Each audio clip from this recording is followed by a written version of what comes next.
গ্রীষ্মের শুরু থেকেই খুলনা মহানগরীতে সুপেয় পানির তীব্র সংকট দেখা দিয়েছে।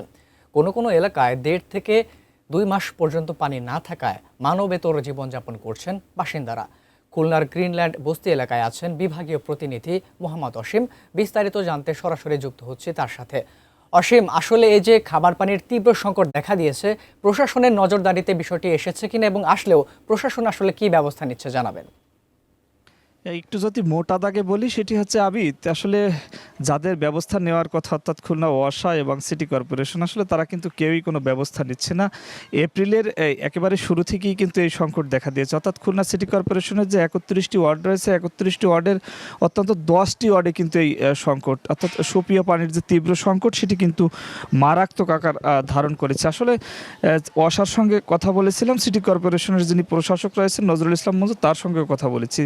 তিনি বলেছেন ওয়াসাকে তিনি বারে বারে তাগিদ দিচ্ছেন, কিন্তু তারপরও এই যে পানি সংকট সেটি কিন্তু তারা নিরসন করছে না। আসলে ওয়াসা বলছে যে তারা বারে বারে বিভিন্ন প্রকল্প নেয় যেন গ্রীষ্মকালীন সময়ে খুলনা সিটি কর্পোরেশনের এই সুপেয় পানি অর্থাৎ খাবার পানির যে সংকট সেটি যাতে নিরাময় হয়, কিন্তু এখনও পর্যন্ত আমরা দেখিনি সেটি নিরাময় হয়েছে। সে কারণে কিন্তু আসলে আপনি বুঝতেই পারছেন যে আসলে মরুভূমি এলাকার মতন কিছু কিছু ওয়ার্ডে দেখা দিয়েছে। অর্থাৎ পানি তাদের যে খাবার পানি সেগুলো আনতে কিন্তু অত্যন্ত 2 থেকে 3 কিলোমিটার যেতে হয় খাবার পানির জন্য। আসলে এক ধরনের খাবার পানির জন্য যুদ্ধ করতে হচ্ছে। আর বিশেষজ্ঞদের সাথে কথা বলেছি, তারা যেমনটা বলছেন যে আসলে ভূগর্ভস্থের যে পানির স্তর এটি কিন্তু খুলনা সিটি কর্পোরেশনের প্রতি বছর 6 ইঞ্চি নেমে যাওয়ার কারণে আসলে নদীর যে পানি সেটি লবণাক্ততা বাড়ায়।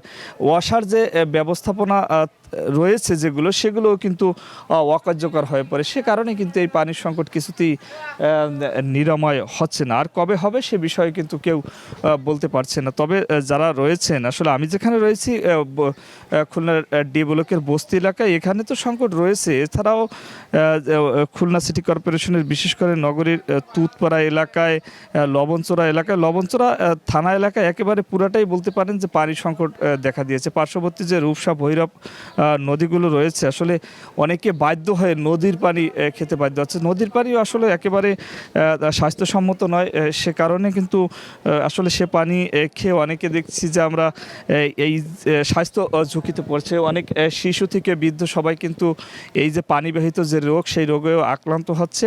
এটি কিন্তু চিকিৎসকরাও জানিয়েছে। খুলনা মেডিকেল কলেজ হাসপাতাল, খুলনা সদর হাসপাতালে কিন্তু এই সমস্ত রোগী বাড়ছে। অর্থাৎ খুলনা নগরীর যে সুপেয় পানির সংকট সেটি কিন্তু একেবারে মারাত্মক আকার ধারণ করেছে, যার ফলে স্বাস্থ্য খাত থেকে শুরু করে মানুষের দৈনন্দিন জীবনে চরমভাবে ব্যাহত হচ্ছে। আমার কাছে আপাতত এই ছিল আবিদ, খুলনা মহানগরীতে যে পানির তীব্র সংকট দেখা দিয়েছে তার সর্বশেষ খবর।